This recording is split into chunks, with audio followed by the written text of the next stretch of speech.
ਵਾਹਿਗੁਰੂ ਜੀ ਕਾ ਖਾਲਸਾ, ਵਾਹਿਗੁਰੂ ਜੀ ਕੀ ਫਤਿਹ।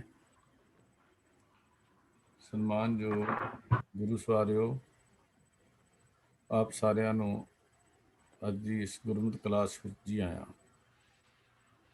ਵਾਹਿਗੁਰੂ ਜੀ ਦੀ ਅਪਾਰ ਕਿਰਪਾ ਨਾਲ, ਬਖਸ਼ਿਸ਼ ਨਾਲ ਸਾਨੂੰ ਰੋਜ਼ ਗੁਰੂ ਦੀਆਂ ਗੱਲਾਂ ਕਰਨ ਦਾ, ਸੁਣਨ ਦਾ ਸਮਾਂ ਮਿਲਦਾ ਹੈ।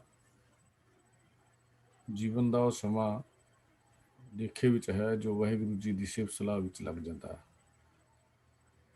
ਜੀਵਨ ਦਾ ਮਕਸਦ ਵੀ ਇਸ ਛੋਟੀ ਜਿਹੀ ਜਿੰਦ ਨੂੰ ਪਰਮ ਜੋਤ ਪਰਮਾਤਮਾ ਵਿੱਚ ਲੀਨ ਕਰਨਾ ਹੈ। ਸੰਸਾਰ ਦੇ ਬਾਕੀ ਕਾਰ ਵਿਹਾਰ ਆਟੋਮੈਟਿਕ ਹਨ। ਉਹ ਮਾਲਕ ਨੇ ਜੋ ਸਾਡੇ ਤਰ੍ਹਾਂ ਬਣਾਇਆ ਹੈ ਸਿਸਟਮ, ਉਹ ਚੱਲੀ ਜਾਣੇ ਹਨ। ਅਸਲ ਕਾਰਜ ਜੀਵਨ ਦਾ ਸਾਡਾ ਇਹ ਹੈ ਕਿ ਸਾਡੀ ਜੋਤ ਪਰਮ ਜੋਤ ਵਿੱਚ ਲੀਨ ਹੋ ਜਾਏ। ਇਹੋ ਹੀ ਸੱਚਖੰਡ ਦੀ ਅਵਸਥਾ ਹੈ ਜਿਹੜੀ ਜੋਤ ਪਰਮ ਜੋਤ ਵਿੱਚ ਲੀਨ ਹੋ ਜਾਣੀ। ਇਹੋ ਹੀ ਜਪ ਬਾਣੀ ਦੀ ਵਿਚਾਰ ਅਸੀਂ ਲੜੀਵਾਰ ਕਰ ਰਹੇ ਹਾਂ।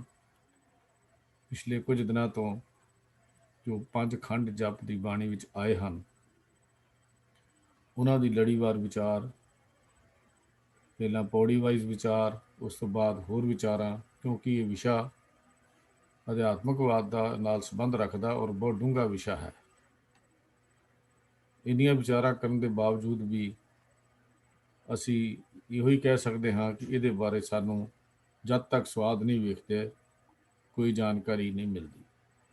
ਸਿਰਫ ਗੱਲਾਂ ਨਾਲ ਜੋ ਵਿਦਵਾਨਾਂ ਨੇ ਵਿਚਾਰ ਦਿੱਤੇ ਹਨ, ਉਹ ਅਸੀਂ ਵਿਚਾਰਾਂ ਆਪ ਜੀ ਦੇ ਨਾਲ ਕਰਦੇ ਹਾਂ। ਅਸਲ ਵਿੱਚ ਇਹ ਸਾਰਾ ਅਵਸਥਾਵਾਂ ਮੰਨਣ ਦੀਆਂ ਅਵਸਥਾਵਾਂ ਹਨ, ਕਹਿਣ ਦੀਆਂ ਨਹੀਂ ਹਨ। ਤੇ ਗੁਰੂ ਕਿਰਪਾ ਕਰੇ ਅਸੀਂ ਵੀ ਇਸ ਚੜ੍ਹਦੇ ਇਸ ਅਵਸਥਾ 'ਤੇ ਪਹੁੰਚ ਜਾਈਏ। ਇਹ ਵਿਚਾਰ ਸਾਡੇ ਨਾਲ ਸਾਂਝੇ ਕਰ ਰਹੇ ਹਨ ਵੀਰ ਪ੍ਰਭ ਕੀਰਤਨ ਸਿੰਘ ਜੀ। ਮੈਂ ਉਹਨਾਂ ਨੂੰ ਬੇਨਤੀ ਕਰ ਰਿਹਾ ਹਾਂ, ਵੀਰ ਪ੍ਰਭ ਕੀਰਤਨ ਸਿੰਘ ਜੀ ਨੂੰ, ਕਿ ਅੱਜ ਦੀ ਵਿਚਾਰ ਆਰੰਭ ਕੀਤੀ ਜਾਵੇ। ਵੀਰ ਪ੍ਰਭ ਕੀਰਤਨ ਸਿੰਘ ਜੀ। ਵਾਹਿਗੁਰੂ ਜੀ ਕਾ ਖਾਲਸਾ, ਵਾਹਿਗੁਰੂ ਜੀ ਕੀ ਫਤਿਹ। ਵਾਹਿਗੁਰੂ ਜੀ। ਇੱਕ ਓੰਕਾਰ ਸਤਿਨਾਮ ਕਰਤਾ ਪੁਰਖ ਨਿਰਭਉ ਨਿਰਵੈਰ ਅਕਾਲ ਮੂਰਤ ਅਜੂਨੀ ਸੈਭੰ ਗੁਰ ਪ੍ਰਸਾਦ। ਵਾਹਿਗੁਰੂ ਜੀ ਕਾ ਖਾਲਸਾ, ਵਾਹਿਗੁਰੂ ਜੀ ਕੀ ਫਤਿਹ ਜੀਓ। ਜਿਵੇਂ ਕਿ ਵੀਰ ਜੀ ਨੇ ਇੰਟਰੋਡਕਸ਼ਨ ਦੇ ਵਿੱਚ ਕਿਹਾ ਹੈ ਕਿ ਜਿਨ੍ਹਾਂ ਗੱਲਾਂ ਦੀਆਂ, ਜਿਨ੍ਹਾਂ ਅਵਸਥਾਵਾਂ ਦੀਆਂ ਆਪਾਂ ਗੱਲਾਂ ਕਰ ਰਹੇ ਹਾਂ, ਉਹ ਕਰਨ ਵਾਲੀਆਂ ਗੱਲਾਂ ਨਹੀਂ, ਮਾਣਨ ਵਾਲੀਆਂ ਹਨ। ਆਪ ਵੀ ਅਰਦਾਸ ਕਰਨੀ ਕਿ ਜਿੰਨੀ ਕੁ ਮੱਤ ਸਤਿਗੁਰੂ ਦੇਣ, ਇਸ ਦੇ ਬਾਰੇ ਇਉਂ ਕਹੀਏ ਇੱਕ ਕਣਿਕਾ ਮਾਤਰ ਆਪਾਂ ਗੱਲ ਕਰ ਸਕੀਏ। ਤੋ ਆਓ ਅੱਜ ਦੀ ਵਿਚਾਰ ਜੋ ਅੰਤਮ 5ਵੇਂ ਖੰਡ ਸੱਚਖੰਡ ਬਾਰੇ ਹੈ, ਆਪਾਂ ਉਹ ਸ਼ੁਰੂ ਕਰਨ ਤੋਂ ਪਹਿਲੇ 37ਵੀਂ ਪੌੜੀ ਦਾ ਉਹ ਹਿੱਸਾ ਜੋ ਸੱਚਖੰਡ ਨਾਲ ਸੰਬੰਧਿਤ ਹੈ, ਇਸ ਤੋਂ ਪਹਿਲੇ ਹਿੱਸੇ ਦੀ ਆਪਾਂ ਕੱਲ ਵਿਚਾਰ ਕੀਤੀ ਸੀ। ਆਓ ਪਹਿਲਾਂ ਇਸ ਦਾ ਇੱਕ ਵਾਰ ਪਾਠ ਕਰ ਲਈਏ ਤਾਂ ਕਿ ਸਾਨੂੰ ਇਹ ਵਿਚਾਰ ਕਰਨ ਦੇ ਵਿੱਚ ਥੋੜਾ ਲਿੰਕ ਬਣ ਜਾਵੇ, ਸਹਾਇਤਾ ਹੋ ਸਕੇ ਜੀ। ਸੱਚਖੰਡ ਵਸੈ ਨਿਰੰਕਾਰ, ਕਰ ਕਰ ਵੇਖੈ ਨਦਰ ਨਿਹਾਲ, ਤਿਥੈ ਖੰਡ ਮੰਡਲ ਵਰਭੰਡ, ਜੇ ਕੋ ਕਥੈ ਤਾਂ ਅੰਤ ਨਾ ਅੰਤ, ਤਿਥੈ ਲੋ ਲੋ ਆਕਾਰ, ਜਿਵ ਜਿਵ ਹੁਕਮ ਤਿਵੈ ਤਿਵ ਕਾਰ, ਵੇਖੈ ਵਿਗਸੈ ਕਰ ਵਿਚਾਰ, ਨਾਨਕ ਕਥਨਾ ਕਰੜਾ ਸਾਰ।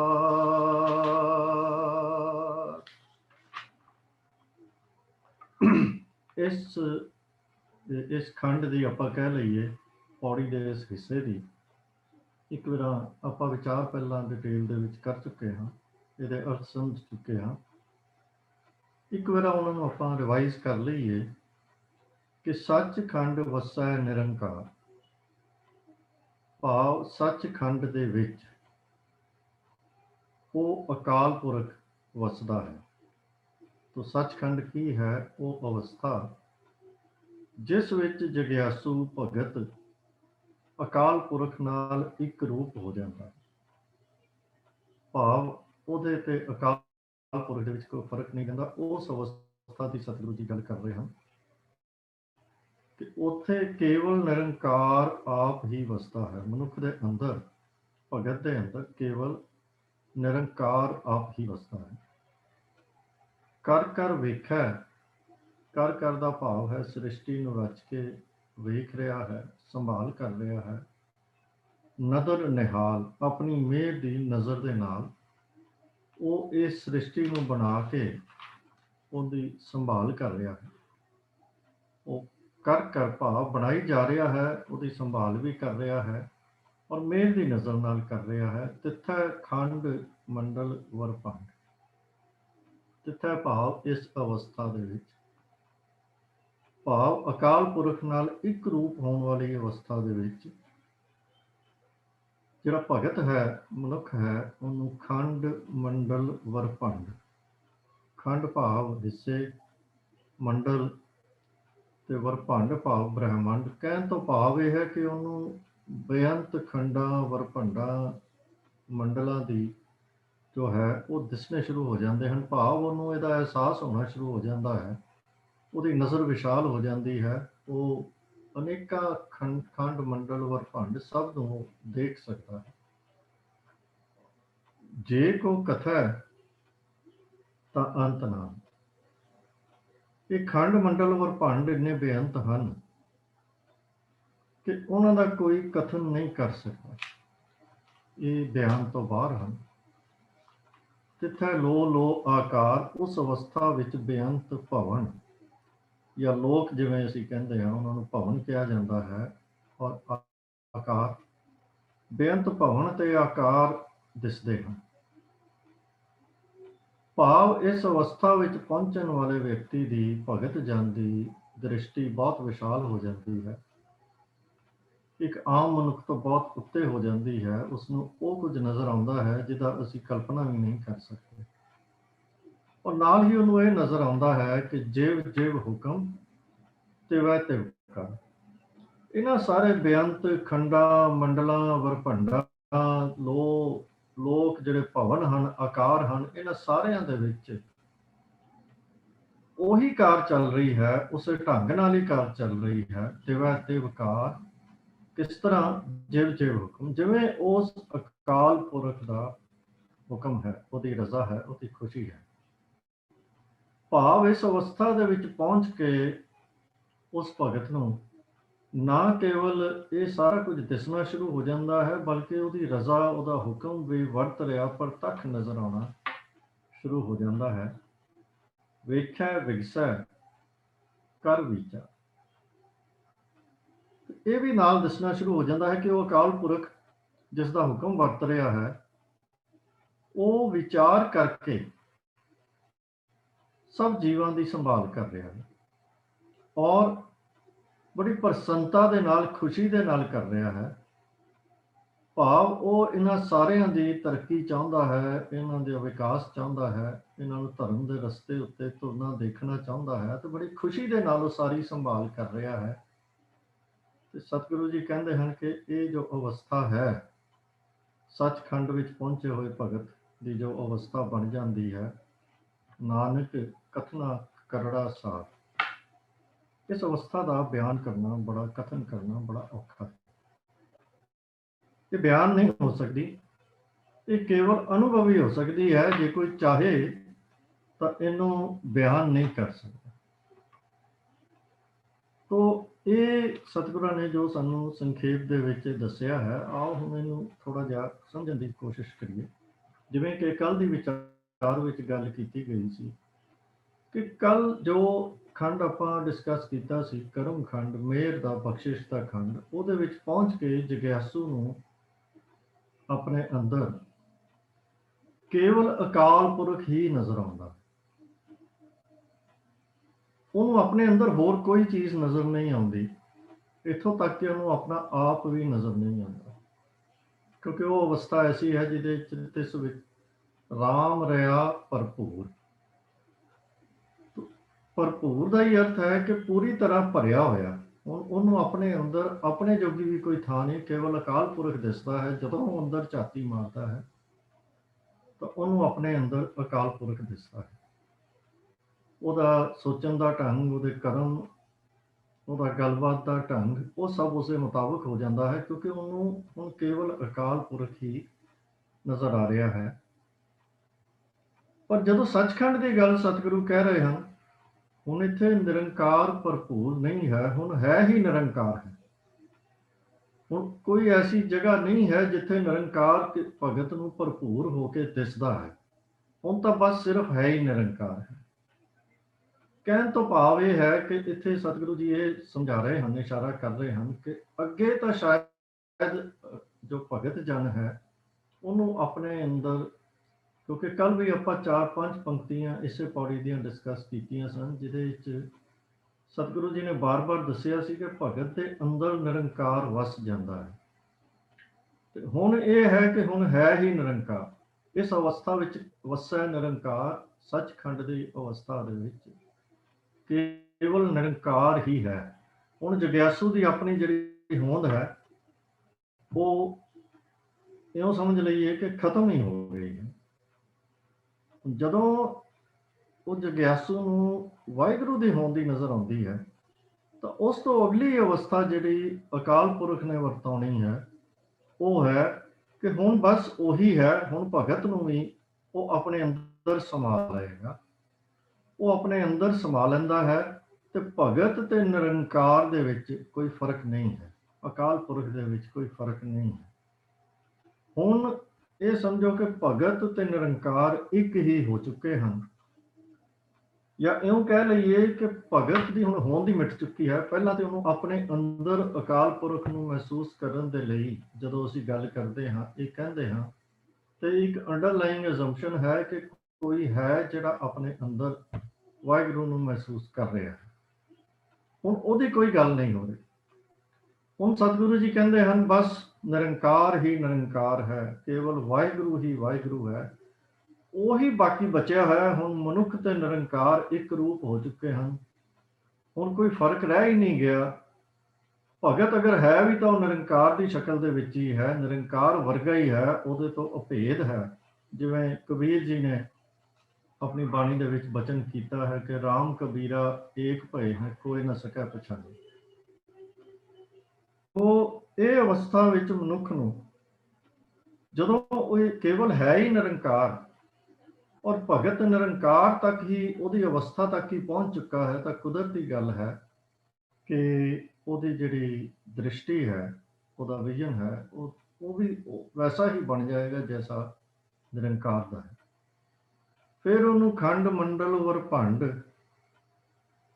ਇੰਨੇ ਬੇਅੰਤ ਦਿਸਣਗੇ ਜਿੰਨੇ ਮਨੁੱਖ ਨੂੰ, ਇਨਸਾਨ ਨੂੰ ਨਹੀਂ ਦਿਸ ਸਕਦੇ। ਇੰਨੇ ਕਿ ਉਹਨਾਂ ਦਾ ਕਥਨ ਨਹੀਂ ਹੋ ਸਕਦਾ। ਭਵਨ ਕਹਿ ਲਈਏ, ਆਕਾਰ ਕਹਿ ਲਈਏ, ਇਹ ਵੀ ਸਭ ਅਨੁਭਵ ਹੋ ਜਾਂਦਾ ਹੈ ਕਿ ਇਹਨਾਂ ਦੇ ਵਿੱਚ ਕੇਵਲ ਅਕਾਲ ਪੁਰਖ ਦੀ ਰਜ਼ਾ ਵਰਤ ਰਹੀ ਹੈ। ਔਰ ਰਜ਼ਾ ਵਰਤ ਲਈ, ਇਹਦੇ ਲਈ ਉਹਨੂੰ ਕੋਈ ਕੈਲਕੂਲੇਸ਼ਨ ਨਹੀਂ ਕਰਨੀ ਪੈਂਦੀ, ਉਹਨੂੰ ਕੋਈ ਡਿਡਕਸ਼ਨ ਜਾਂ ਇਨਫਰੈਂਸ ਨਹੀਂ ਕਰਨਾ ਪੈਂਦਾ, ਉਹਨੂੰ ਕੋਈ ਸਮਝਣ ਲਈ ਯਤਨ ਨਹੀਂ ਕਰਨਾ ਪੈਂਦਾ। ਉਹਨੂੰ ਪ੍ਰਤੱਖ ਨਜ਼ਰ ਆਉਣਾ ਸ਼ੁਰੂ ਹੋ ਜਾਂਦਾ ਹੈ ਕਿ ਜਿਵ ਜਿਵ ਹੁਕਮ ਤੇ ਵਹਿ ਤੇ ਵਿਕਾਰ, ਇਹ ਸਾਰਾ ਜਗਤ ਕੇਵਲ ਤੇ ਕੇਵਲ ਉਸੇ ਤਰ੍ਹਾਂ ਹੀ ਚੱਲ ਰਿਹਾ ਹੈ ਜਿਵੇਂ ਉਸ ਅਕਾਲ ਪੁਰਖ ਦੀ ਰਜ਼ਾ ਹੈ, ਜਿਵੇਂ ਅਕਾਲੀ ਹੁਕਮ ਹੈ।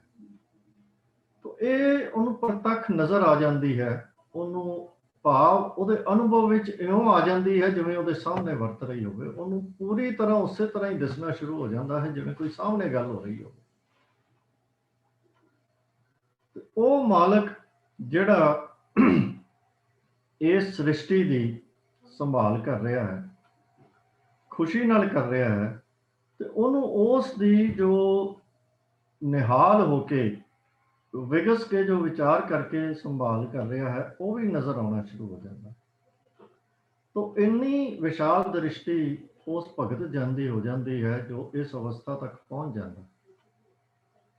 ਤੋ ਫਿਰ ਬਸ ਉਹਦੀ ਨਜ਼ਰ ਦੇ ਵਿੱਚ ਜੇ ਹੈ ਹੀ ਉਹ ਅਕਾਲ ਪੁਰਖ ਦੀ ਨਜ਼ਰ ਉਹਦੇ ਨਾਲ ਇੱਕ ਰੂਪ ਹੋ ਚੁੱਕਾ ਹੈ, ਤਾਂ ਫਿਰ ਇਹ ਸਾਰੀ ਸ੍ਰਿਸ਼ਟੀ, ਇਹ ਸਾਰੇ ਇਨਸਾਨ, ਇਹ ਸਾਰੇ ਜੀਵ, ਇਹ ਸਾਰੇ ਪਸ਼ੂ ਪੰਛੀ ਬਨਸਪਤੀ ਆਪਾਂ ਜਾਂ ਜਿਹੜੇ ਇਹ ਵੱਡੇ ਵੱਡੇ ਚੀਜ਼ਾਂ ਵਰਤ ਰਹੀਆਂ ਨੇ, ਧਰਤੀ ਹੈ, ਚੰਦ ਤਾਰੇ ਸੂਰਜ, ਉਹਨੂੰ ਇਹਦੇ ਵਿੱਚੋਂ ਕੁਝ ਵੀ ਐਸਾ ਨਹੀਂ ਦਿਸਦਾ ਜੋ ਉਹਦਾ ਨਾ ਹੋਵੇ, ਉਹਦੇ ਵਰਗਾ ਨਾ ਹੋਵੇ, ਉਹਦੇ ਨਾਲ ਨਾ ਹੋਵੇ।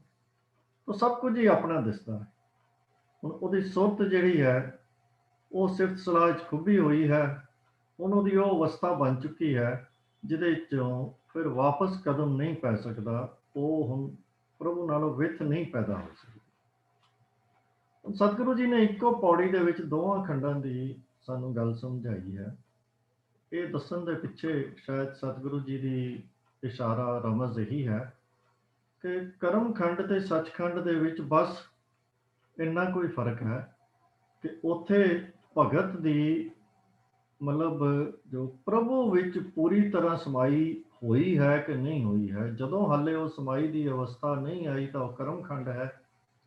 ਤੇ ਜਦੋਂ ਅਕਾਲ ਪੁਰਖ ਨੇ ਉਂਗਲ ਫੜ ਕੇ ਉਹ ਸਮਾਈ ਕਰ ਲਈ, ਬਿਲਕੁਲ ਆਪਣੇ ਵਰਗਾ ਬਣਾ ਲਿਆ, ਤੇ ਫਿਰ ਉਹ ਸੱਚਖੰਡ ਹੈ। ਤੋ ਇਹ ਸਿਰਫ ਸਾਨੂੰ ਸਮਝਾਉਣ ਲਈ ਸ਼ਾਇਦ ਉਹਨਾਂ ਨੇ ਅਵਸਥਾਵਾਂ ਦੱਸੀਆਂ ਹਨ, ਕਿਉਂਕਿ ਜੇ ਅਸੀਂ ਸਮਝਣ ਲਈ ਇਹ ਕਹਿ ਲਈਏ ਕਿ ਪਹਿਲੇ ਜਦੋਂ ਭਗਤ ਦੇ ਅੰਦਰ ਹਰੀ ਤੋਂ ਇਲਾਵਾ ਉਹਨੂੰ ਕੁਝ ਹੋਰ ਨਹੀਂ ਸੀ ਦਿਸਦਾ, ਭਾਵ ਨਿਰੰਕਾਰ ਜਿਹੜਾ ਸੀ ਉਹ ਭਗਤ ਦੇ ਅੰਦਰ ਸੀ, ਤੇ ਹੁਣ ਫਰਕ ਇਹ ਪੈ ਗਿਆ ਕਿ ਜਿਹੜਾ ਭਗਤ ਹੈ ਹੁਣ ਇਉਂ ਸਮਝ ਲਈਏ ਕਿ ਉਹ ਨਿਰੰਕਾਰ ਦੇ ਅੰਦਰ ਹੋ ਗਿਆ, ਭਾਵ ਹੁਣ ਉਹਦੀ ਵੱਖਰੀ ਹਸਤੀ ਖਤਮ ਹੋ ਗਈ। ਬਸ ਇੰਨਾ ਕੁ ਫਰਕ ਹੈ ਦੋਵਾਂ ਅਵਸਥਾਵਾਂ ਦੇ ਵਿੱਚ। ਉਹਨੂੰ ਹਰੀ ਦੇ ਵਿੱਚ ਹੀ ਸਮਾ ਗਿਆ ਹੈ, ਉਹਦੇ ਵਿੱਚ ਲੀਨ ਹੋ ਗਿਆ ਹੈ, ਇੱਕਮਿਕ ਹੋ ਗਿਆ ਹੈ। ਇਸ ਕਰਕੇ ਹੁਣ ਕੇਵਲ ਨਿਰੰਕਾਰ ਹੀ ਇਸ ਅਵਸਥਾ ਦੇ ਵਿੱਚ ਹੈ, ਹੁਣ ਹੋਰ ਕੁਝ ਵੀ ਨਹੀਂ। ਹੁਣ ਨਾ ਭਗਤ ਤੇ ਨਿਰੰਕਾਰ ਵਿੱਚ ਕੋਈ ਦੂਰੀ ਹੈ, ਨਾ ਕੋਈ ਵਿੱਥ ਹੈ, ਨਾ ਕੋਈ ਫਰਕ ਹੈ। ਬਸ ਉਹ ਇੱਕ ਹੀ ਹਨ, ਉਹਨਾਂ ਦੇ ਵਿੱਚ ਕੋਈ ਫਰਕ ਨਹੀਂ ਰਹਿ ਗਿਆ। ਤੋ ਸੱਚਖੰਡ ਵਿੱਚ ਇੱਕ ਹੋਰ ਸਾਨੂੰ ਸਮਝਣ ਦੀ ਜੋ ਗੱਲ ਹੈ ਕਿ ਇਹ ਅਸੀਂ ਗੱਲ ਕਰ ਰਹੇ ਹਾਂ ਸ਼ੁਰੂ ਤੋਂ ਕਿ ਇਹ ਅਵਸਥਾਵਾਂ ਹਨ, ਭਾਵ ਸੱਚਖੰਡ ਲਈ ਸਾਨੂੰ ਕਿਤੇ ਹੋਰ ਜਾਣ ਦੀ, ਕਿਤੇ ਲੱਭਣ ਦੀ ਲੋੜ ਨਹੀਂ ਹੈ। ਇਹ ਅੰਦਰ ਹੀ ਬਣਨਾ ਹੈ। ਇਹ ਸਿਰਫ ਸਾਡੀ ਅਧਿਆਤਮਕ ਜੋ ਹਾਲਤ ਹੈ, ਅਧਿਆਤਮਕ ਅਵਸਥਾ ਹੈ, ਉਹੀ ਹੈ। ਔਰ ਇਹ ਪ੍ਰਾਪਤ ਕਿਵੇਂ ਹੋਣੀ ਹੈ? ਉਹ ਗੁਰੂ ਦੇ ਦੱਸੇ ਦੇ ਰਾਹ ਦੇ ਉੱਤੇ ਚੱਲ ਕੇ ਹੋਣੀ। ਹੁਣ ਸਤਿਗੁਰੂ ਜੀ ਨੇ ਪੰਜਾਂ ਖੰਡਾਂ ਦੇ ਵਿੱਚ ਸਾਨੂੰ ਉਹ ਸਾਰੀਆਂ ਅਵਸਥਾਵਾਂ ਦਾ ਜ਼ਿਕਰ ਕਰਕੇ ਸਮਝਾਇਆ ਹੈ, ਪਰ ਸਾਨੂੰ ਇਹ ਵੀ ਸਮਝਣ ਦੀ ਲੋੜ ਹੈ ਕਿ ਸਤਿਗੁਰੂ ਜੀ ਸਾਨੂੰ ਇਹਦੇ ਵਿੱਚ ਹਿਡਨ ਮੈਸੇਜ ਕੀ ਦੇ ਰਹੇ ਹਨ, ਸਾਨੂੰ ਸਮਝਾਉਣਾ ਕੀ ਚਾਹੁੰਦੇ ਹਨ। ਸਾਨੂੰ ਪਹਿਲੀ ਗੱਲ ਤਾਂ ਇਹ ਸਮਝਾ ਰਹੇ ਹਨ ਕਿ ਜੇ ਅਕਾਲ ਪੁਰਖ ਵਿੱਚ ਅਭੇਦ ਹੋਣਾ ਹੈ ਤਾਂ ਅਸੀਂ ਉਹਦੀ ਮਿਹਰ ਤੋਂ ਬਿਨਾਂ ਨਹੀਂ ਹੋ ਸਕਦੇ। ਜੇ ਉਹਦੀ ਮਿਹਰ ਹੋਏਗੀ ਤਾਂ ਤੁਸੀਂ ਸਾਡੇ ਅੰਦਰ ਅਕਾਲ ਪੁਰਖ ਵਸੇਗਾ, ਨਿਰੰਕਾਰ ਵਸੇਗਾ। ਤੇ ਜੇ ਸਾਡੇ ਅੰਦਰ ਨਿਰੰਕਾਰ ਵਸੇਗਾ ਤੇ ਤਾਂ ਹੀ ਅਸੀਂ ਉਹਦੇ ਵਿੱਚ ਇੱਕ ਰੂਪ ਹੋ ਸਕਦੇ ਹਾਂ। ਭਾਵ ਕਿ ਸੱਚਖੰਡ ਤੱਕ ਦਾ ਰਸਤਾ ਜਿਹੜਾ ਹੈ ਉਹ ਕਰਮ ਖੰਡ ਭਾਵ ਮਿਹਰ ਦੇ ਖੰਡ ਤੋਂ ਜਾਂਦਾ। ਮਿਹਰ ਤੋਂ ਬਿਨਾਂ ਇਹ ਪ੍ਰਾਪਤੀ ਨਹੀਂ ਹੋ ਸਕਦੀ। ਹੁਣ ਜੇ ਆਪਾਂ ਇਸ ਤੋਂ ਪਹਿਲੇ 3 ਖੰਡਾਂ ਵੱਲ ਦੇਖੀਏ ਤਾਂ ਪਹਿਲਾ ਖੰਡ ਹੋ ਗਿਆ ਕਿ ਸਾਨੂੰ ਧਰਮ ਕਮਾਉਣ ਦੀ ਸੋਝੀ ਹੋਈ। ਗਿਆਨ ਖੰਡ ਦੇ ਵਿੱਚ ਗਿਆਨ ਪ੍ਰਾਪਤ ਦੀ ਗੱਲ ਦੀ ਸਤਿਗੁਰਾਂ ਨੇ ਸਮਝਾਈ ਕਿ ਅਗਲਾ ਅਵਸਥਾ ਹੈ ਗਿਆਨ ਦੀ। ਤੇ ਫਿਰ ਸਤਿਗੁਰੂ ਜੀ ਨੇ ਉਹ ਘਾੜਤ ਘੜਨ ਦੀ, ਮਤਲਬ ਇਉਂ ਕਹੀਏ ਕਿ ਆਪਣੇ ਜੀਵਨ ਨੂੰ ਉਸ ਅਵਸਥਾ ਤੱਕ ਲੈ ਜਾਣ ਦੀ ਜਿਹੜੀ ਗੱਲ ਕੀਤੀ ਹੈ ਜਿੱਥੇ ਅਸੀਂ ਮਿਹਰ ਦੇ ਕਾਬਲ ਹੋ ਸਕੀਏ। ਹੁਣ ਇਹ 3 ਜਿਹੜੇ ਖੰਡ ਹਨ, ਜੇ ਅਸੀਂ ਇੱਕ ਦੂਜੀ ਨਜ਼ਰ ਨਾਲ ਦੇਖੀਏ ਤਾਂ ਸਾਡੇ ਦੇਸ਼ ਦੇ ਵਿੱਚ ਜੋ ਧਰਮ ਦੇ ਉੱਤੇ ਚੱਲਣ ਵਾਲੇ ਰਸਤੇ ਦੱਸੇ ਜਾਂਦੇ ਸਨ, ਉਹਨਾਂ ਦੇ ਵਿੱਚੋਂ ਜਿਵੇਂ ਯੋਗ ਮਤ ਦਾ ਜਾਂ ਵਿਦਾਂਤ ਦਾ, ਇਹ ਗਿਆਨ ਦਾ ਮਾਰਗ ਕਿਹਾ ਜਾਂਦਾ ਹੈ ਕਿ ਜਦੋਂ ਮਨੁੱਖ ਨੂੰ ਗਿਆਨ ਪ੍ਰਾਪਤ ਹੋ ਜਾਵੇ ਤਾਂ ਪ੍ਰਭੂ ਦੀ ਪ੍ਰਾਪਤੀ, ਸਾਡੇ ਜੀਵਨ ਦਾ ਮਨੋਰਥ ਮੁਕਤੀ ਪ੍ਰਾਪਤ ਹੋ ਜਾਂਦੀ। ਉਹ ਕਿਸੇ ਵੀ ਨਾਮ ਨਾਲ ਇਹ ਗੱਲ ਕਰ ਰਹੇ ਹਨ। ਉਹਨਾਂ ਨੇ ਗਿਆਨ ਨੂੰ ਸਭ ਤੋਂ ਸੁਪਰੀਮ ਦੱਸਿਆ। ਇੱਕ ਰਸਤਾ ਸੀ ਜਿਹੜਾ ਕਰਮ ਧਰਮ ਦਾ, ਜਿਹਨੂੰ ਅਸੀਂ ਕਰਮ ਕਾਂਡ ਕਹਿ ਛੱਡਦੇ ਹਾਂ, ਕਿ ਉਹਦੇ ਰਾਹੀਂ ਹੀ ਸਾਡੀ ਮੁਕਤੀ ਹੋ ਸਕਦੀ ਹੈ, ਸਾਨੂੰ ਮੋਖ ਪ੍ਰਾਪਤ ਹੋ ਸਕਦਾ ਹੈ। ਤੇ ਤੀਜੀ ਗੱਲ ਜਿਹੜੀ ਇਸ ਆਪਣਾ ਮਸ਼ਹੂਰ ਸੀ, ਉਹ ਇਹ ਸੀ ਕਿ ਤਰ੍ਹਾਂ ਤਰ੍ਹਾਂ ਦੇ ਤਪ ਕਰਕੇ, ਕਠਨ ਤਪੱਸਿਆ ਕਰਕੇ, ਆਪਣੇ ਅੰਦਰ, ਜਾਂ ਇਉਂ ਕਹਿ ਲਈਏ ਕਿ ਆਪਣੇ ਜੀਵਨ ਦੀ ਘਾੜਤ ਘੜ ਕੇ ਆਪਣੇ ਅੰਦਰ ਕੁਝ ਖਾਸ ਗੁਣ ਪ੍ਰਾਪਤ ਕਰ ਲਏ, ਜਿਵੇਂ ਕਿ ਹਠ ਯੋਗ ਦੇ ਵਿੱਚ ਗੱਲ ਕੀਤੀ ਜਾਂਦੀ ਹੈ, ਜਾਂ ਅਸੀਂ ਤਪੀਆਂ ਦੀ, ਮੁਨੀਆਂ ਦੀ, ਰਿਸ਼ੀਆਂ ਦੀ ਗੱਲ ਕਰਦੇ ਹਾਂ। ਤਾਂ ਇਹ ਤਿੰਨ ਰਸਤੇ ਸਨ, ਇੱਕ ਤਪ ਦਾ ਮਾਰਗ, ਇੱਕ ਗਿਆਨ ਦਾ ਮਾਰਗ, ਤੇ ਇੱਕ ਕਰਮ ਜਾਂ ਧਰਮ ਦਾ ਜਾਂ ਕਰਮ ਕਾਂਡ ਦਾ ਮਾਰਗ ਕਹਿ ਲਈਏ। ਇਹ ਤਿੰਨ ਮਾਰਗ ਇੰਡੀਪੈਂਡੈਂਟਲੀ ਦੱਸੇ ਜਾਂਦੇ ਸੀ। ਹੁਣ ਸਤਿਗੁਰੂ ਜੀ ਨੇ ਇਹਨਾਂ ਤਿੰਨਾਂ ਅਵਸਥਾਵਾਂ ਨੂੰ ਪਹਿਲੀਆਂ ਤਿੰਨ ਸਟੇਜਾਂ ਦੇ ਵਿੱਚ ਰੱਖ ਦਿੱਤਾ। ਤਾਂ ਹਿਡਨ ਮੈਸੇਜ ਸਤਿਗੁਰੂ ਜੀ ਇਸ਼ਾਰਾ ਸਾਨੂੰ ਰਮਜ਼ ਉਹਨਾਂ ਦੀ ਇਹ ਹੈ ਕਿ ਇਹ ਤਿੰਨੇ ਅਵਸਥਾਵਾਂ ਆਪਣੇ ਆਪ ਦੇ ਵਿੱਚ ਅਕਾਲ ਪੁਰਖ ਤੱਕ, ਸੱਚਖੰਡ ਤੱਕ ਸਾਨੂੰ ਨਹੀਂ ਲਿਜਾ ਸਕਦੀਆਂ। ਇਹ ਵੱਧ ਤੋਂ ਵੱਧ ਵੀ ਅਗਰ ਇਹਨਾਂ ਨੂੰ ਅਸੀਂ ਦਰਜਾ ਦੇਣਾ ਚਾਹੀਏ ਤਾਂ ਉਹ ਉਸ ਤਿਆਰੀ ਦਾ ਹਿੱਸਾ ਹਨ, ਜਿਹਦੇ ਨਾਲ ਅਸੀਂ ਉੱਥੇ ਪਹੁੰਚਣਾ ਹੈ। ਤੇ ਪਹੁੰਚਣ ਲਈ ਇੱਕ ਉਹਨਾਂ ਨੇ ਜਿਹੜੀ ਸਿੱਖੀ ਦਾ ਜੋ ਵਿਸ਼ੇਸ਼ ਸਿਧਾਂਤ ਹੈ, ਉਹ ਮਿਹਰ ਦਾ, ਬਖਸ਼ਿਸ਼ ਦਾ, ਕਰਮ ਦਾ, ਕਿ ਉਸ ਤੋਂ ਬਿਨਾਂ ਨਹੀਂ ਪਹੁੰਚਿਆ ਜਾ ਸਕਦਾ। ਤਾਂ ਆਪਾਂ ਇਉਂ ਸਮਝ ਲਈਏ ਕਿ ਕਰਮ ਦਾ ਮਾਰਗ, ਗਿਆਨ ਦਾ ਮਾਰਗ, ਜਾਂ ਤਪਾਂ ਦਾ ਮਾਰਗ, ਮਿਹਨਤ ਕਰਨ ਦਾ ਮਾਰਗ, ਇਹ ਸਾਰੇ ਵੱਧ ਤੋਂ ਵੱਧ ਸਾਨੂੰ ਮਿਹਰ ਤੱਕ ਲਿਜਾ ਸਕਦੇ ਹਨ, ਆਪਣੇ ਆਪ ਵਿੱਚ ਅਕਾਲ ਪੁਰਖ ਤੱਕ ਨਹੀਂ ਲਿਜਾ ਸਕਦੇ। ਔਰ ਇਹ ਤਿੰਨੇ ਮਾਰਗ ਸਾਨੂੰ ਮਿਹਰ ਤੱਕ ਲਿਜਾਂਦੇ ਹਨ, ਜੇ ਅਸੀਂ ਗੁਰੂ ਦੇ ਰਸਤੇ ਤੇ ਤੁਰ ਕੇ ਇਹਨਾਂ ਦੇ ਉੱਤੇ ਚੱਲੀਏ। ਤਾਂ ਧਰਮ ਖੰਡ, ਗਿਆਨ ਖੰਡ ਤੇ ਸ਼ਰਮ ਖੰਡ ਜਾਂ ਸ਼ਰਮ ਖੰਡ, ਇਹ ਤਿੰਨੇ ਖੰਡ ਜ਼ਰੂਰੀ ਹਨ ਮਿਹਰ ਦੀ ਅਵਸਥਾ ਤੱਕ ਪਹੁੰਚਣ ਲਈ। ਪਰ ਜੇ ਅਸੀਂ ਇਹਨਾਂ ਤਿੰਨਾਂ ਖੰਡਾਂ ਦੇ ਵਿੱਚ ਉਲਝ ਕੇ ਹੀ ਰਹਿ ਜਾਈਏ, ਤਰ੍ਹਾਂ ਤਰ੍ਹਾਂ ਦੇ ਕਰਮਾਂ ਦੇ ਵਿੱਚ ਹੀ, ਭਾਵੇਂ ਉਹ ਸਾਡੇ ਧਰਮ ਨਾਲ ਸੰਬੰਧਿਤ ਹੀ ਸਾਨੂੰ ਕਿਸ ਕਿਸਮ ਦੇ ਕਰਮ ਜਿਹੜੇ ਹਨ ਉਹ ਦੱਸ ਦਿੱਤੇ ਜਾਣ,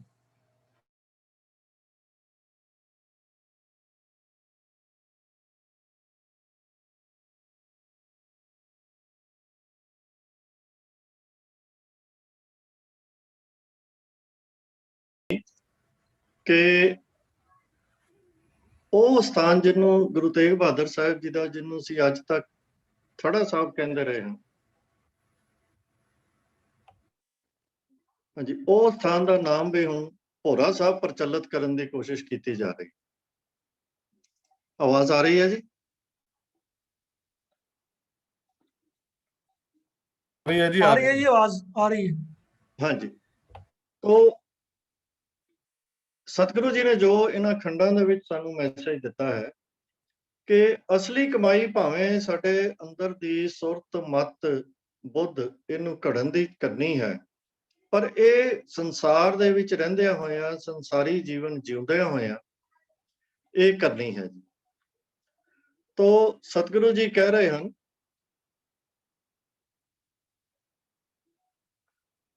ਕਿ ਇਹ ਘਾਲਣਾ ਜਦੋਂ ਤੱਕ ਸਾਨੂੰ ਮਿਹਰ ਦੇ ਖੰਡ ਤੱਕ, ਕਰਮ ਖੰਡ ਤੱਕ ਲੈ ਕੇ ਜਾਂਦੀ ਹੈ, ਉਦੋਂ ਤੱਕ ਹੀ ਇਹ ਘਾਲਣਾ ਜੋ ਹੈ ਉਹ ਸਫਲ ਹੈ। ਕਰਮ ਖੰਡ, ਆਪਣਾ ਕਰਮ ਕਾਂਡ ਦਾ ਜੋ ਹਿੱਸਾ ਹੈ, ਜਾਂ ਗਿਆਨ ਦਾ ਹਿੱਸਾ ਹੈ, ਗਿਆਨ ਦਾ ਮਾਰਗ ਹੈ, ਜਾਂ ਜਿਹੜਾ ਦੂਜਾ ਮਾਰਗ ਹੈ,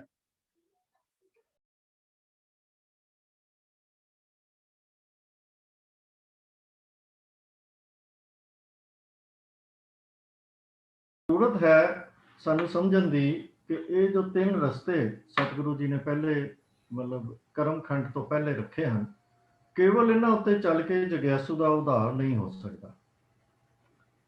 ਤੋ ਸ਼ਰਮ ਖੰਡ ਦੇ ਵਿੱਚ ਇੱਕ ਸਤਿਗੁਰੂ ਜੀ ਨੇ ਸਾਨੂੰ ਇਹ ਗੱਲ ਸਮਝਾਈ ਹੈ ਕਿ ਉਹਦੇ ਵਿੱਚ ਸਾਡਾ ਕੰਮ ਜੋ ਹੈ ਕਰਨ ਵਾਲਾ, ਮਿਹਨਤ ਜਿਹੜੀ ਕਰਨ ਵਾਲੀ ਹੈ, ਉਹ ਆਪਣੀ ਸੁਰਤ, ਮਤ ਤੇ ਬੁੱਧ ਦੀ ਉਹ ਨਵੇਂ ਸਿਰਿਓਂ ਘਾੜਤ ਕਰਨੀ ਹੈ, ਕਿਉਂਕਿ ਐਸਾ ਕੀਤੇ ਬਿਨਾਂ ਅਸੀਂ ਕਰਮ ਜਾਂ ਮਿਹਰ ਦੇ ਪਾਤਰ ਬਣ ਨਹੀਂ ਸਕਦੇ। ਤੋ ਆਪਣੇ ਅੰਦਰ ਦੀ ਅਸੀਂ ਘਾੜਤ ਨਵੇਂ ਸਿਰ ਤੋਂ ਘੜਨੀ ਹੈ। ਇਹ ਮਿਹਨਤ ਕਰਨੀ ਤਾਂ ਅਸੀਂ ਅਕਾਲ ਪੁਰਖ ਦੀ ਮਿਹਰ ਨਾਲ ਹੀ ਹੈ, ਕਿਰਪਾ ਨਾਲ ਹੀ ਹੈ, ਕਿਉਂਕਿ ਉਹਦੀ ਮਿਹਰ ਤਾਂ ਸਾਨੂੰ ਪਹਿਲੀ ਸਟੇਜ ਤੋਂ ਲੈ ਕੇ ਹੀ ਅੱਗੇ ਲਿਜਾਣ ਵਾਲੀ ਹੈ। ਅਸੀਂ ਆਪਣੇ ਬਲ ਤੇ ਕੁਝ ਨਹੀਂ ਕਰ ਸਕਦੇ, ਪਰ ਇਹ ਕਰਨੀ ਸਾਨੂੰ ਆਪ ਹੀ ਪੈਣੀ ਹੈ। ਇਹ ਮਿਹਨਤ, ਇਹਨੂੰ ਅਸੀਂ ਤਪ ਕਹਿ ਲਈਏ, ਇਹਨੂੰ ਮਿਹਨਤ ਕਹਿ ਲਈਏ, ਸ਼ਰਮ ਕਹਿ ਲਈਏ, ਜਾਂ ਕਠਿਨ ਘਾਲਣਾ ਕਹਿ ਲਈਏ, ਕਮਾਈ ਕਹਿ ਲਈਏ, ਇਹ ਕਰਨੀ ਸਾਨੂੰ ਆਪ ਹੀ ਪੈਣੀ ਹੈ। ਤਾਂ ਇਹ ਕੀਤੇ ਬਿਨਾਂ ਅਸੀਂ ਮਿਹਰ ਦੇ ਪਾਤਰ ਨਹੀਂ ਬਣ ਸਕਦੇ। ਤਾਂ ਜਦੋਂ ਰੱਬੀ ਗੁਣ ਆਣੇ ਸ਼ੁਰੂ ਹੋ ਜਾਣ, ਇਹ ਘੜਤ ਘੜ ਕੇ ਆਪਣੇ ਪੰਜ ਵਿਕਾਰ, ਹੋਰ ਜਿਹੜੇ ਸਾਡੇ ਔਗਣ ਹਨ, ਮਾਇਆ ਦੀ ਪਕੜ ਹੈ, ਹਉਮੈ ਹੈ, ਜਦੋਂ ਤੱਕ ਅਸੀਂ ਇਹਨਾਂ ਨੂੰ ਕੱਢ ਕੇ ਅਕਾਲੀ ਗੁਣਾਂ ਵੱਲ ਆਪਣਾ ਕਦਮ ਨਾ ਵਧਾ ਲਈਏ, ਉਦੋਂ ਤੱਕ ਅਸੀਂ ਮਿਹਰ ਦੇ ਪਾਤਰ ਨਹੀਂ ਬਣ ਸਕਦੇ। ਔਰ ਇਹ ਬੜਾ ਔਖਾ, ਮਿਹਨਤ ਵਾਲਾ ਤੇ ਧੀਰਜ ਵਾਲਾ ਕੰਮ ਹੈ। ਲੰਬਾ ਵੀ ਹੋ ਸਕਦਾ ਹੈ, ਅਕਾਲ ਪੁਰਖ ਦੀ ਮਿਹਰ ਨਾਲ ਛੋਟਾ ਵੀ ਹੋ ਸਕਦਾ ਹੈ, ਪਰ ਕਠਿਨ ਤਾਂ ਹੈ ਹੀ। ਇਹਦੇ ਬਾਰੇ ਸਤਿਗੁਰਾਂ ਨੇ ਕੋਈ ਸਾਨੂੰ ਸਮਝਾਉਣ ਦੇ ਵਿੱਚ ਕਸਰ ਨਹੀਂ ਛੱਡੀ ਕਿ ਇਹ ਘਾੜਤ ਸਾਨੂੰ ਘੜਨੀ ਹੀ ਪੈਣੀ ਹੈ, ਉਸ ਤੋਂ ਬਿਨਾਂ ਗੱਲ ਨਹੀਂ ਬਣਦੀ।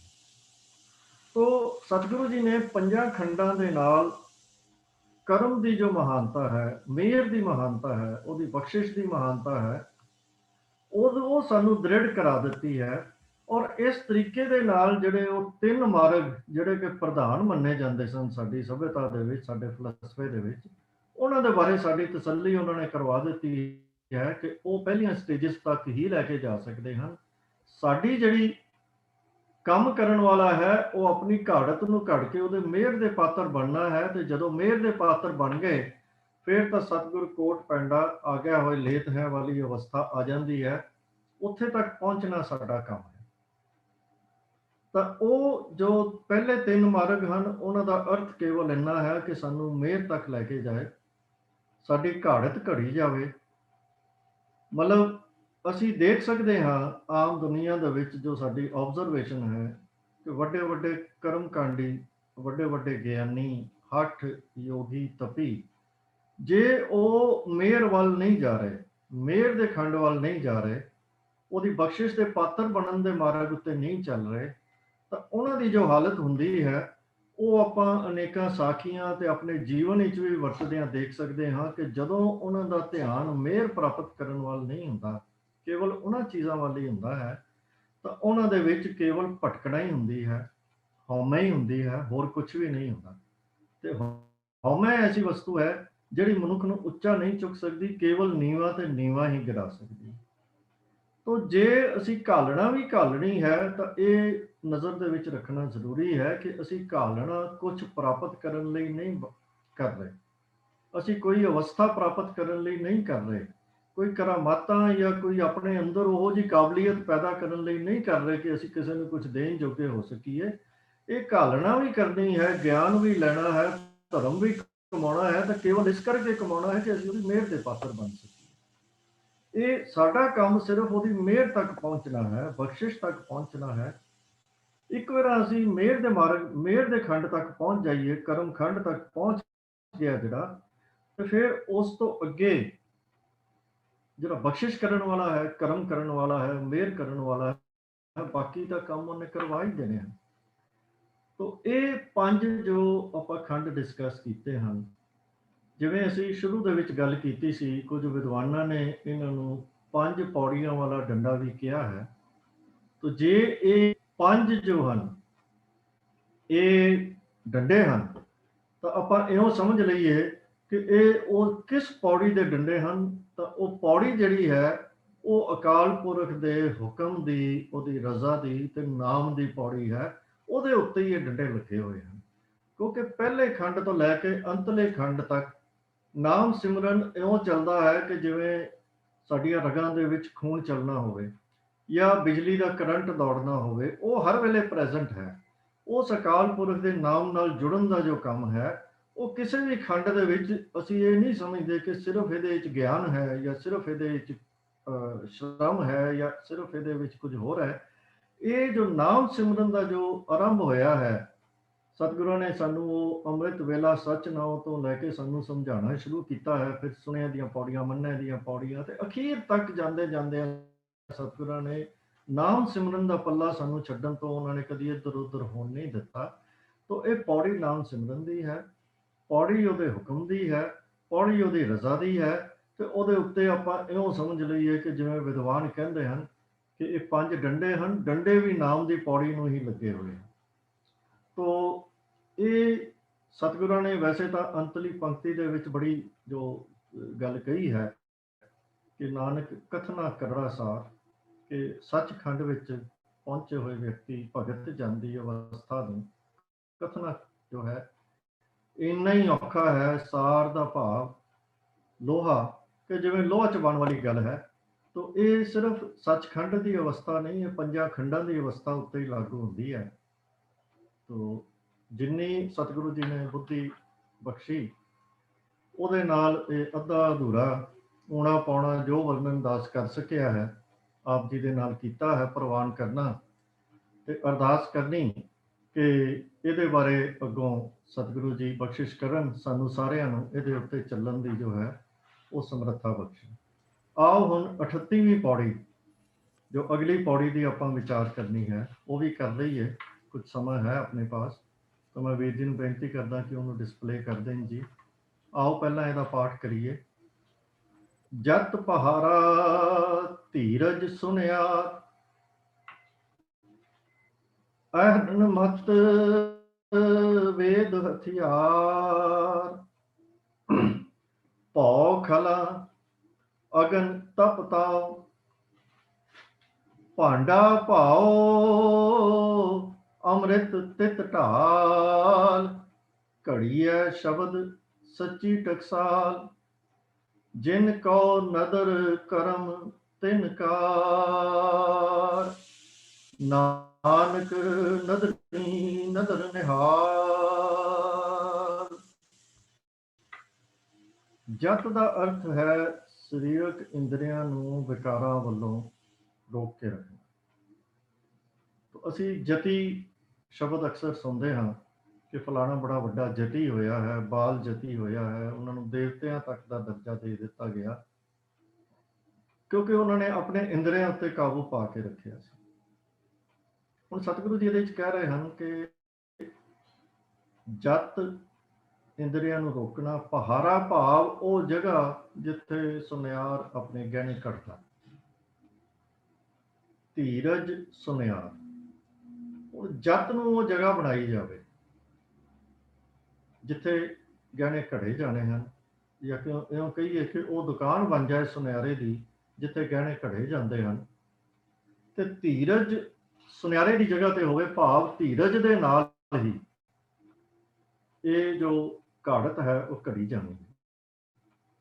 ਕਿਉਂਕਿ ਸੁਨਿਆਰੇ ਦਾ ਕੰਮ ਬੜਾ ਧੀਰਜ ਵਾਲਾ ਹੁੰਦਾ ਹੈ। ਉਹ ਸਿਰ ਸੁੱਟ ਕੇ ਨਿੱਕਾ ਨਿੱਕਾ ਕਢਾਈ ਜਿਹੀ ਕਰਦਾ ਰਹਿੰਦਾ ਹੈ ਗਹਿਣਿਆਂ ਦੇ ਉੱਤੇ, ਤੇ ਬੜਾ ਲੰਬਾ ਸਮਾਂ ਬੈਠ ਕੇ ਬੜੀ ਮਿਹਨਤ ਦੇ ਨਾਲ ਉਹ ਕਰਦਾ ਹੈ।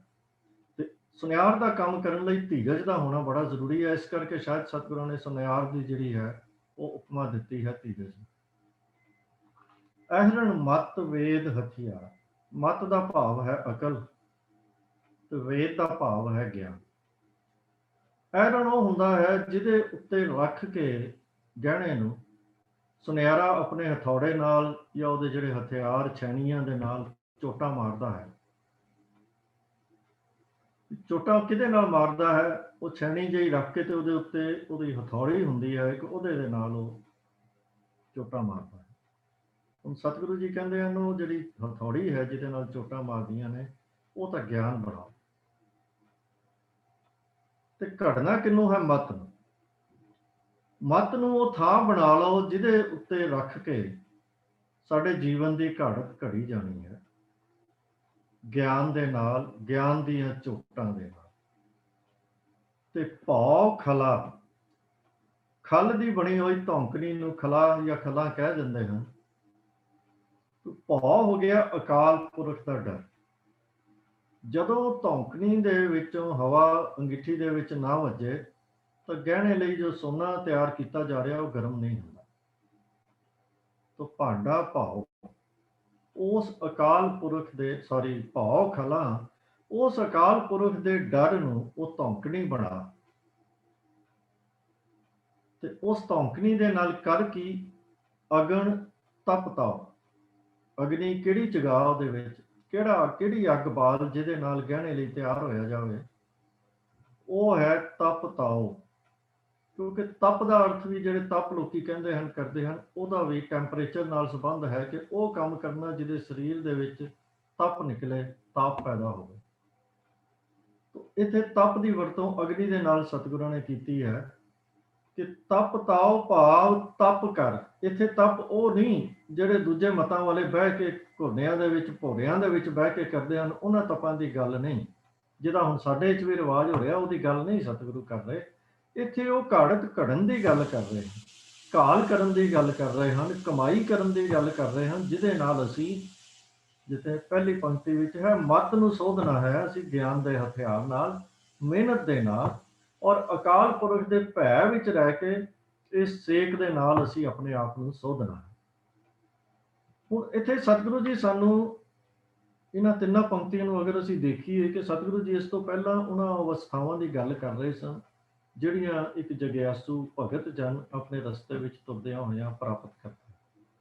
ਹੁਣ ਉਹ ਸਾਰਾ ਕੁਝ ਦੱਸਣ ਦਾ ਮਨੋਰਥ ਵੀ ਸਤਿਗੁਰਾਂ ਦਾ ਇਹ ਸੀ ਕਿ ਇਹ ਜਿਹੜੇ ਮੇਰੇ ਅਣਜਾਣ ਬੱਚੇ ਨੇ, ਇਹਨਾਂ ਨੂੰ ਪਤਾ ਹੀ ਨਹੀਂ ਕਿ ਅਸੀਂ ਕਿਸ ਸਫ਼ਰ ਤੇ, ਸਾਡੇ ਜੀਵਨ ਦਾ ਕੀ ਮਨੋਰਥ ਹੈ, ਕਿਸ ਤਰ੍ਹਾਂ ਤੁਰਨਾ ਹੈ। ਉਹ ਇੱਕ ਢੰਗ ਸੀ ਸਾਨੂੰ ਉਸ ਰਸਤੇ ਦੇ ਉੱਤੇ ਤੁਰਨ ਲਈ ਮੋਟੀਵੇਟ ਕਰਨ ਦਾ।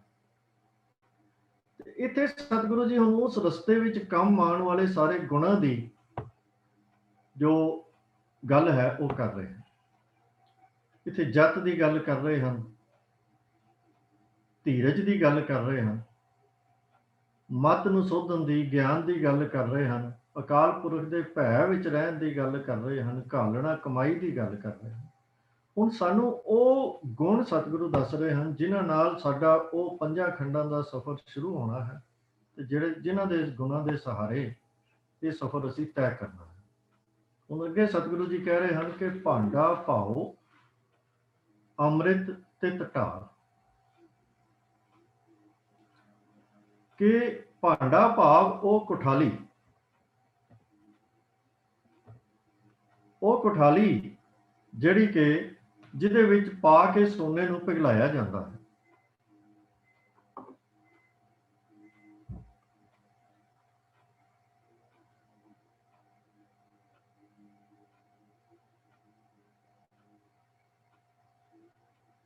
ਉਹ ਪ੍ਰੇਮ ਨੂੰ ਉਹ ਕੁਠਾਲੀ ਬਣਾ, ਉਹਦੇ ਵਿੱਚ ਢਾਲ ਕੀ, ਕਿਉਂਕਿ ਕੁਠਾਲੀ ਵਿੱਚ ਸੋਨੇ ਨੂੰ ਗਰਮੀ ਦੇ ਨਾਲ ਢਾਲਿਆ ਜਾਂਦਾ ਹੈ।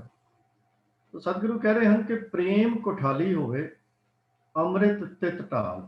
ਅਕਾਲ ਪੁਰਖ ਦਾ ਅਮਰ ਕਰ ਦੇਣ ਵਾਲਾ ਅੰਮ੍ਰਿਤ ਨਾਮ ਉਸ ਭਾਂਡੇ ਦੇ ਵਿੱਚ, ਕੁਠਾਲੀ ਦੇ ਵਿੱਚ ਢਾਲ ਲਓ। ਤੋ ਹੇ ਭਾਈ, ਉਸ ਕੁਠਾਲੀ ਦੇ ਵਿੱਚ ਉਸ ਅਕਾਲ ਪੁਰਖ ਦਾ ਅੰਮ੍ਰਿਤ ਨਾਮ ਜੋ ਹੈ ਉਹਨੂੰ ਢਾਲੋ। ਜਿਵੇਂ ਸੋਨੇ ਨੂੰ ਗਾਲਿਆ ਜਾਂਦਾ ਹੈ, ਉਹਨੂੰ ਢਾਲਣਾ ਕਿਹਾ ਜਾਂਦਾ ਹੈ। ਘੜੀਆ ਸ਼ਬਦ ਸੱਚੀ ਟਕਸਾਲ।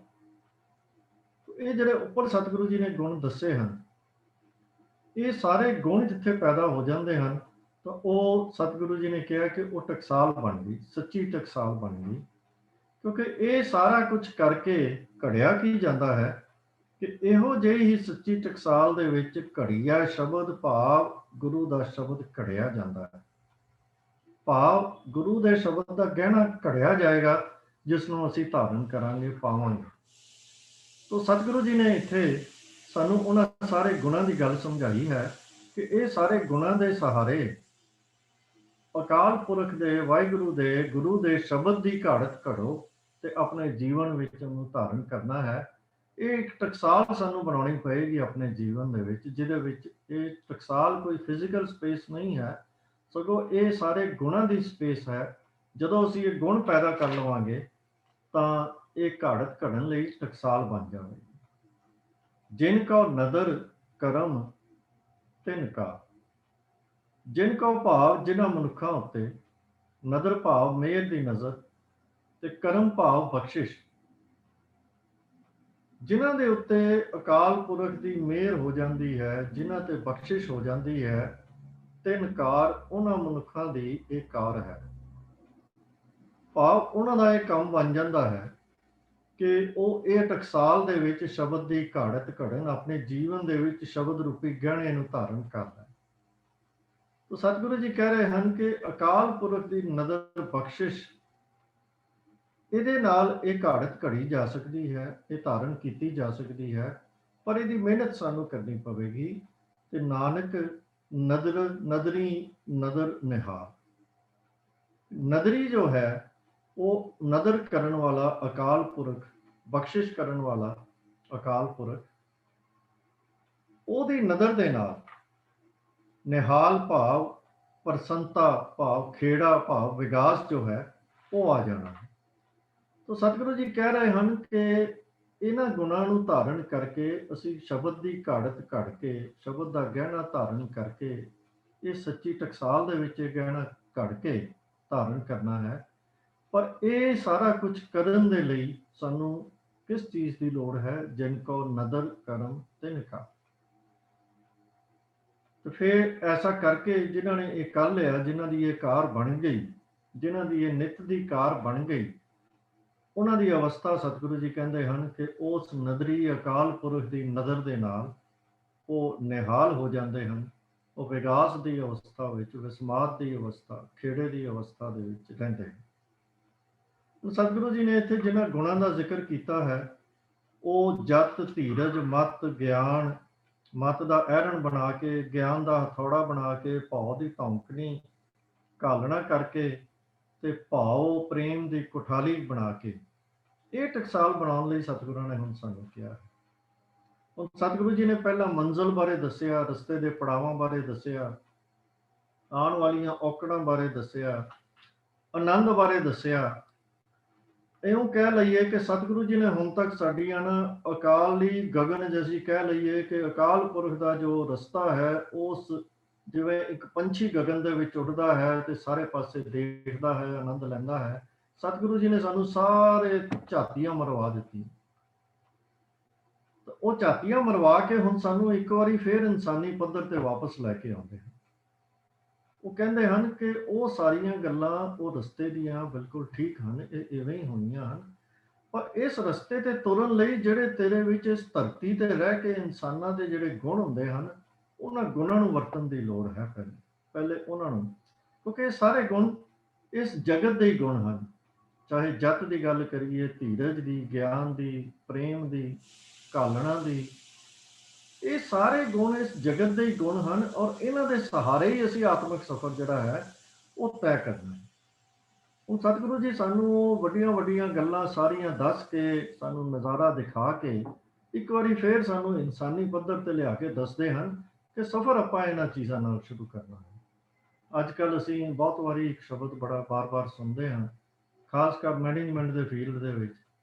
ਉਹ ਕਿਹਾ ਜਾਂਦਾ ਹੈ ਕਿ ਵੱਡੀਆਂ ਵੱਡੀਆਂ ਗੱਲਾਂ ਦੀ ਆਪਣੀ ਥਾਂ ਹੈ, but we need to go to back to basics. ਇਹ ਬੈਕ ਟੂ ਬੇਸਿਕਸ ਵਾਲੀ ਸਤਿਗੁਰਾਂ ਨੇ ਗੱਲ ਕਰ ਦਿੱਤੀ ਹੈ ਕਿ ਆਤਮਿਕ ਮੰਡਲ ਦੀਆਂ ਗੱਲਾਂ ਉਹ ਸਾਰੀਆਂ ਅੱਗੇ ਆਉਣਗੀਆਂ, ਪਰ ਸਾਨੂੰ ਸਫ਼ਰ ਜਿਹੜਾ ਹੈ ਇਹਨਾਂ ਬੇਸਿਕ ਚੀਜ਼ਾਂ ਤੋਂ ਹੀ ਸ਼ੁਰੂ ਕਰਨਾ ਪੈਣਾ। ਇਹ ਜਤ ਹੈ, ਧੀਰਜ ਹੈ, ਇਹ ਸਾਰੀਆਂ ਚੀਜ਼ਾਂ ਜੋ ਸਾਡੇ ਰੋਜ਼ਾਨਾ ਰੋਜ਼ਮर्रा ਜੀਵਨ ਦਾ ਹਿੱਸਾ ਹਨ, ਸਾਡੇ ਦੁਨਿਆਵੀ ਜੀਵਨ ਦਾ ਵੀ ਹਿੱਸਾ ਹਨ। ਇਹ ਸਾਰੇ ਗੁਣ ਅਸੀਂ ਆਪਣੇ ਦੁਨਿਆਵੀ ਜੀਵਨ ਦੇ ਵਿੱਚ ਵੀ ਵਰਤਦੇ ਹਾਂ।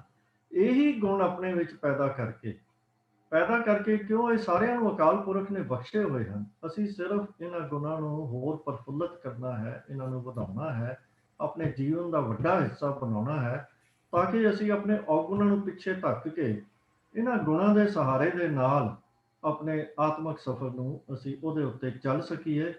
ਅਸੀਂ ਚੱਲਣਾ ਸ਼ੁਰੂ ਵੀ ਤਾਂ ਹੀ ਕਰਾਂਗੇ ਜਦੋਂ ਇਹਨਾਂ ਗੁਣਾਂ ਨੂੰ ਵਰਤਾਂਗੇ, ਤੇ ਉਹ ਸਫ਼ਰ ਨੂੰ ਵੀ ਤਾਂ ਹੀ ਅਸੀਂ ਕਰ ਸਕਦੇ ਹਾਂ ਜਦੋਂ ਇਹਨਾਂ ਗੁਣਾਂ ਦੇ ਸਹਾਰੇ ਕਰਾਂਗੇ।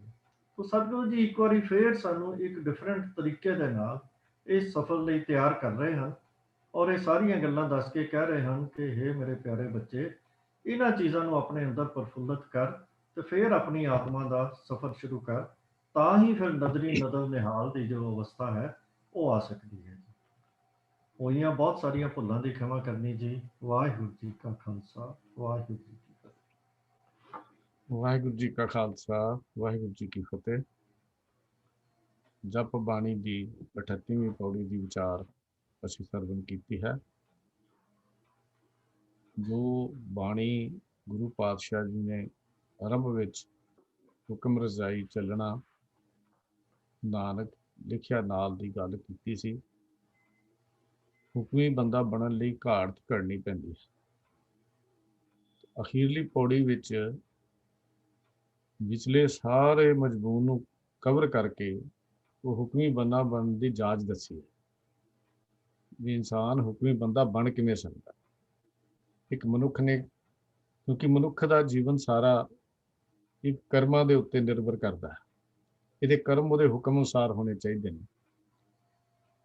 ਕਰਮ ਉਹੀ ਪ੍ਰਵਾਨ ਹੁੰਦੇ ਨੇ ਜਿਨ੍ਹਾਂ ਦੇ ਵਿੱਚੋਂ ਮਤ, ਮਨ, ਸੁਰਤ, ਬੁੱਧ ਗੁਰੂ ਦੇ ਸ਼ਬਦ ਨਾਲ ਘੜੀ ਜਾਵੇ, ਉਹ ਕਰਮ ਪ੍ਰਵਾਨ ਹੁੰਦਾ।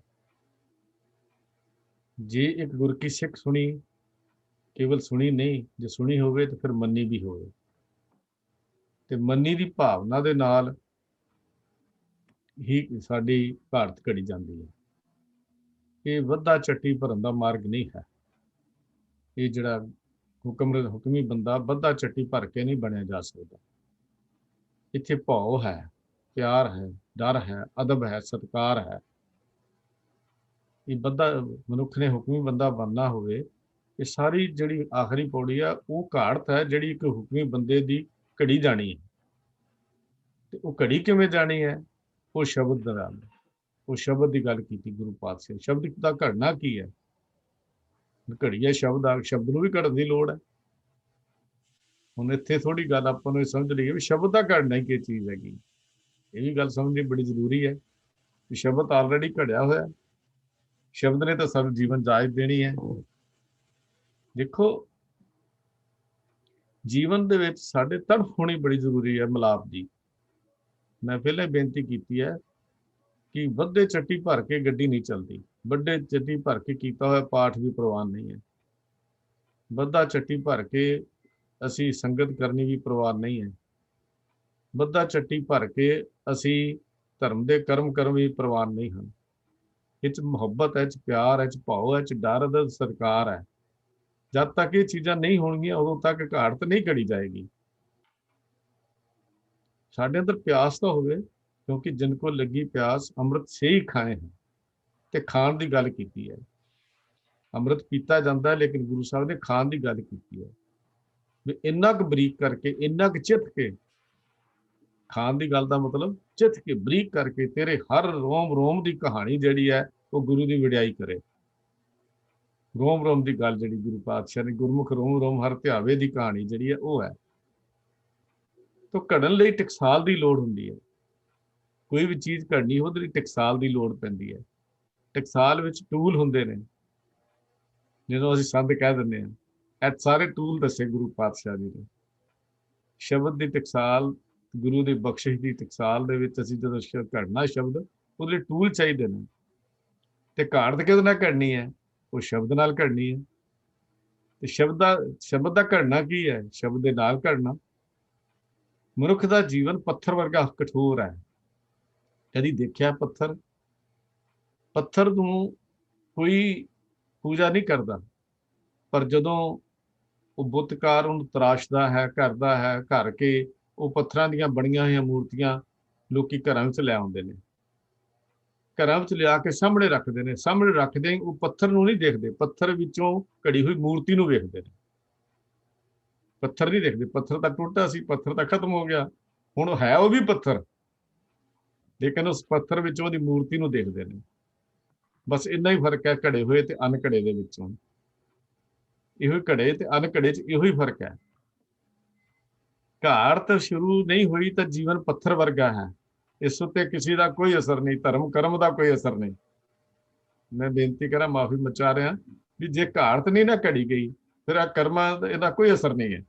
ਇਹ ਪੱਥਰ ਵਰਗਾ ਜੀਵਨ ਹੈ। ਜਦੋਂ ਗੁਰੂ ਦੀ ਰਹਿਮਤ ਹੁੰਦੀ ਹੈ, ਫਿਰ ਕਰਮ ਰੂਪੀ ਪੱਥਰਾਂ ਦੇ ਵਿੱਚੋਂ ਸ਼ਬਦ ਦੀ ਮੂਰਤ ਘੜਨੀ ਹੈ।